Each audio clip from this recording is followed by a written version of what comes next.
Baik,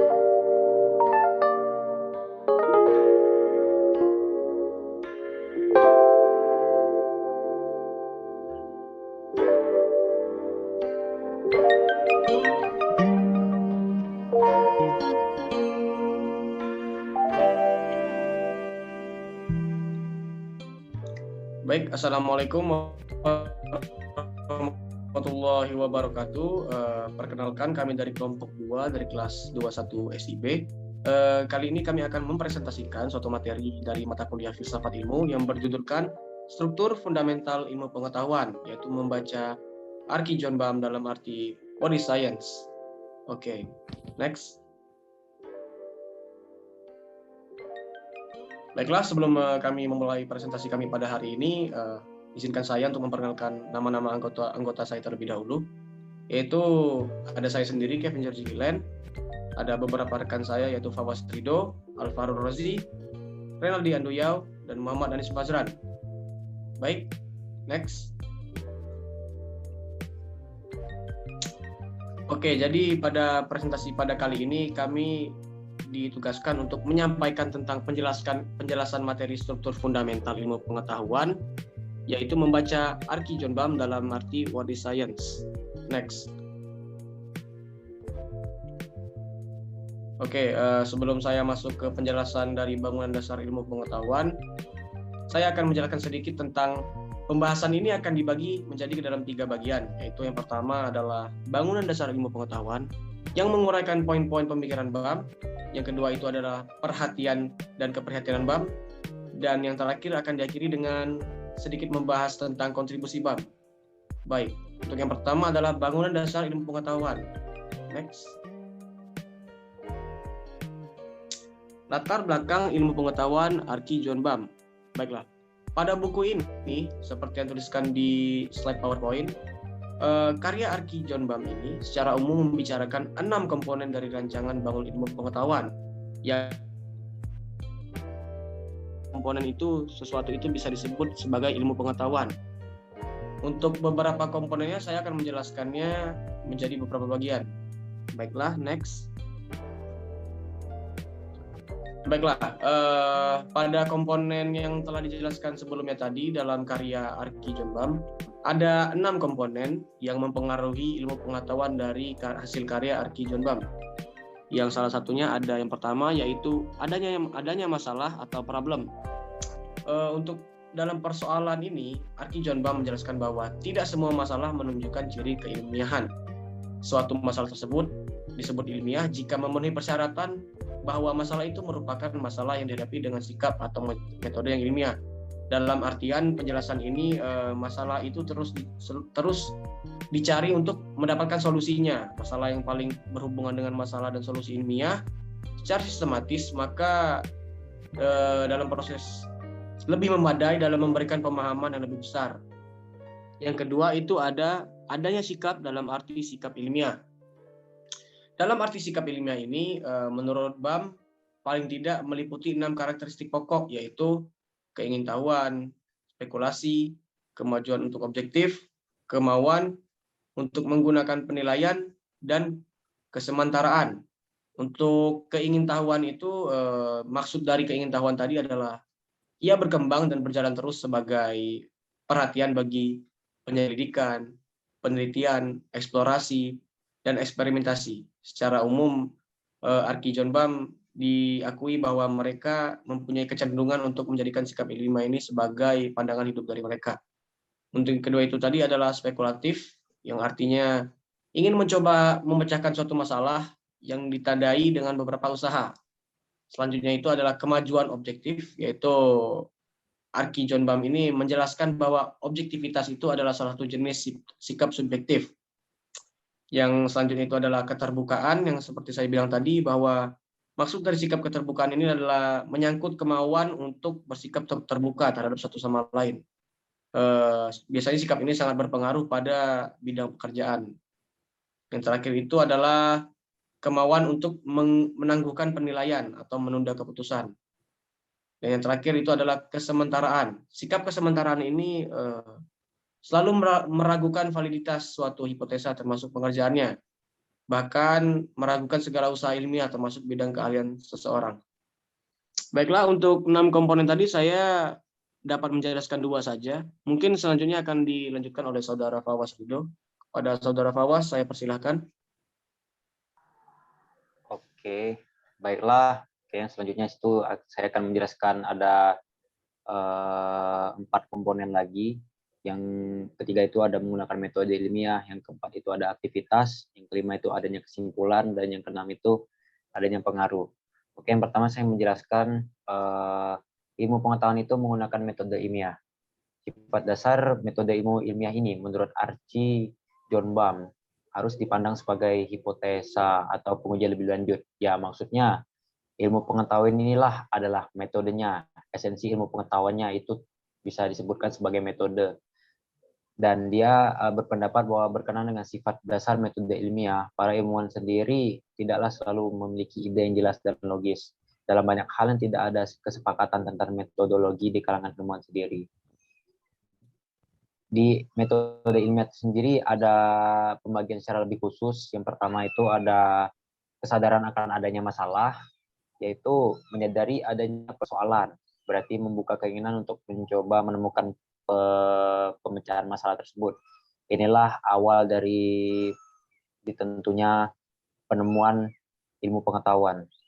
Yang kedua itu ada pemeriksaan lebih lanjut atau persoalan, dalam arti pengujian terhadap suatu masalah yang dimulai dengan pengamat.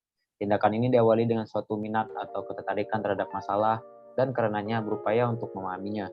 Meskipun minat untuk memahami cenderung berlanjut dengan minat untuk memahami solusinya, tapi tentu saja upaya awal harus fokus terhadap pemahaman akan masalah. Nah, yang ketiga itu ada mengusulkan solusi. Ya, semua masalah atau semua metode itu pasti memiliki solusi.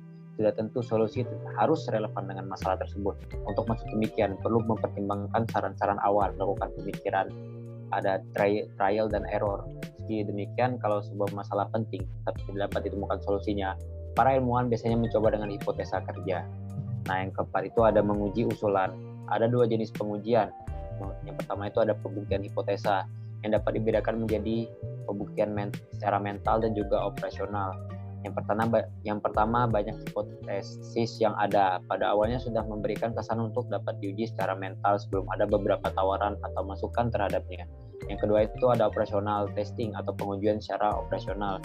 Sering melibatkan perancangan suatu atau lebih eksperimen bertujuan untuk menunjukkan kemungkinan hipotesa untuk dilaksanakan. Ini melibatkan pengamatan atas bukti baru yang dapat menggunakan hipotesa atau menolaknya. Nah, yang kelima itu ada penyelesaian masalah. Nah, setiap masalah itu pasti ada penyelesaiannya dong. Masalah bisa tetap ilmiah sekalipun tidak dipecahkan. Bahkan sekalipun kelihatan tidak dapat dipecahkan.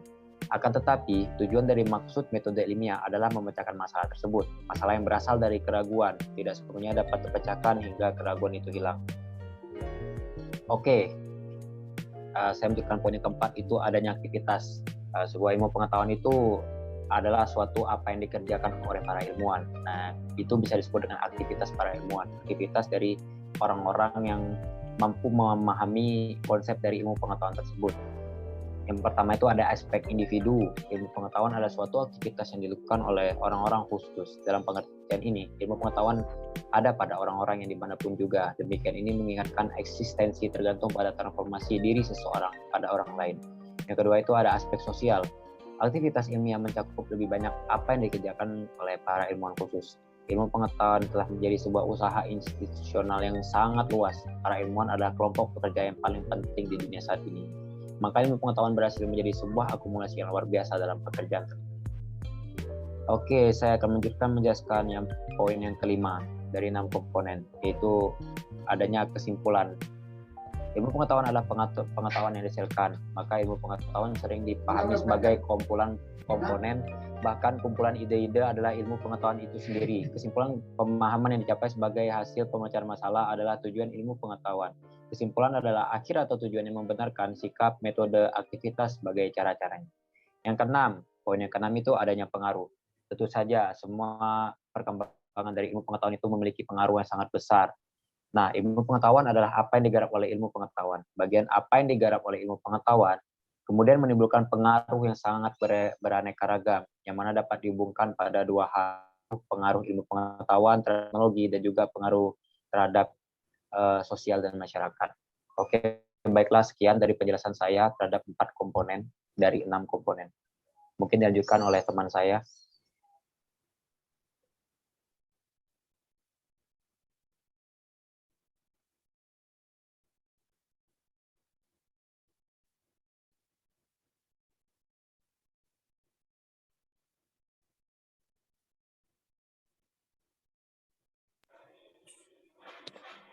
Oke, baiklah, untuk berikutnya akan dilanjutkan oleh saya, yaitu tentang pembelajaran dari Arki Jebang.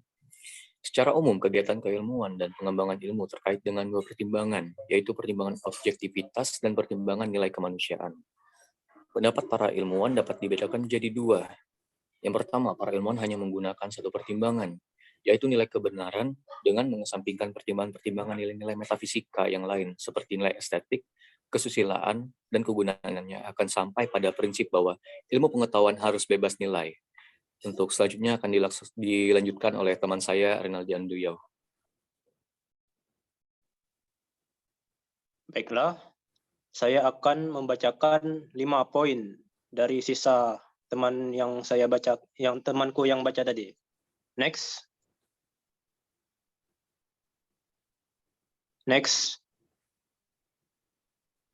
Archie Jebam menyatakan keprihatiannya terhadap ilmu pengetahuan.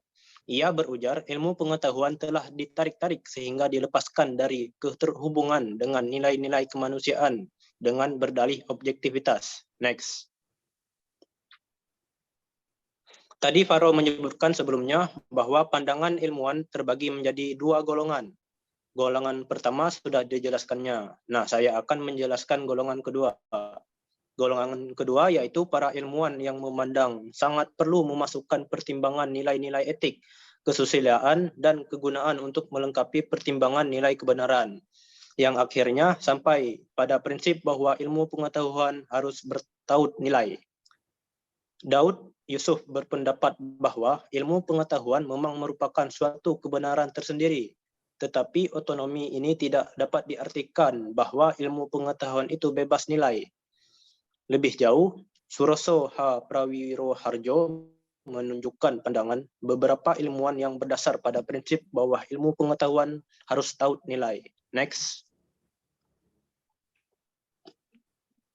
Dengan demikian dapat diperoleh kejelasan bahwa hanya dengan menjaga jarak antara ilmu dan ideologi, maka pertimbangan etik bagi ilmu pengetahuan menjadi mungkin untuk dilaksanakan, yaitu demi kepentingan masyarakat.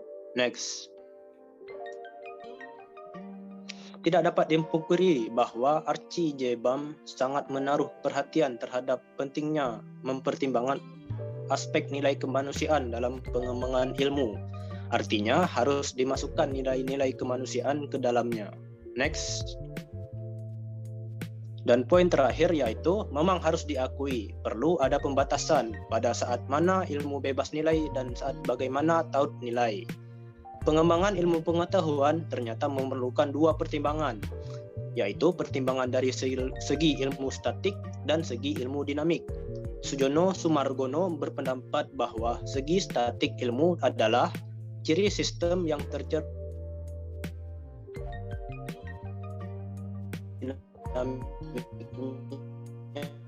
adalah semacam pedoman asas-asas yang perlu diperhatikan oleh para ilmuwan dalam kegiatan ilmiahnya.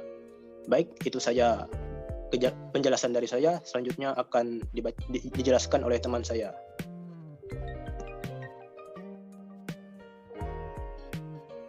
Baik, pada bagian terakhir, kontribusi Archie Jonban. Catatan terakhir.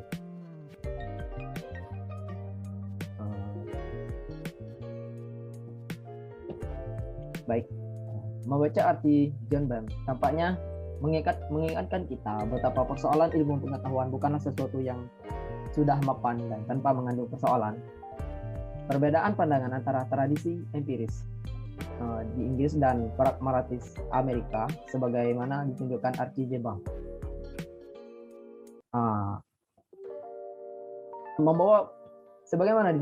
Jebang membawakan konsekuensi cukup besar terhadap rancang bangun suatu ilmu pengetahuan. Bahkan Konsepnya itu yang ia akui miliknya dapat berbeda atau malah berlawanan dengan para ilmuwan yang lain. Lebih jauh berpikir, Archie John Bam telah dapat menjembatani dua pandangan yang sama-sama ekstrim atau setidaknya menyeimbangkan dua pandangan yang berat sebelah, yaitu pandangan yang menitik beratkan pada aspek objektivitas dan pandangan yang menekankan perlunya mempertimbangkan aspek nilai. Untuk itu, seakan-akan Archie John Bam tampak sebagaimana penganut pragmatisme.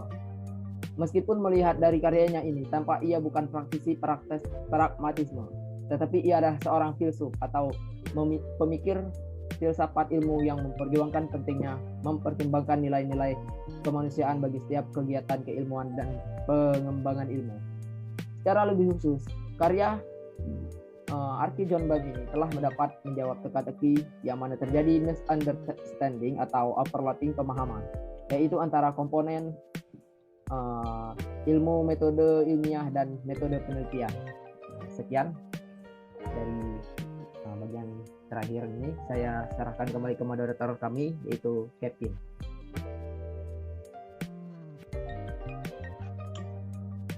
Baiklah teman-teman, mungkin sekian penjelasan materi dari kami mengenai tentang filsafat ilmu, dasar asumsi dasar paradigma dan kerangka teori ilmu pengetahuan, yaitu materi yang berjudul tentang struktur fundamental ilmu pengetahuan, membaca Archie John Bam dalam arti What is Science. Kami dari kelompok 2, saya Kevin George Glenn beserta rekan saya dari Muhammad Anis Fazran, Pawas Rido, Alvaro Rozi, dan juga Renaldi Anduyau. Terima kasih. Wassalamualaikum warahmatullahi wabarakatuh. Waalaikumsalam. Waalaikumsalam. Ya.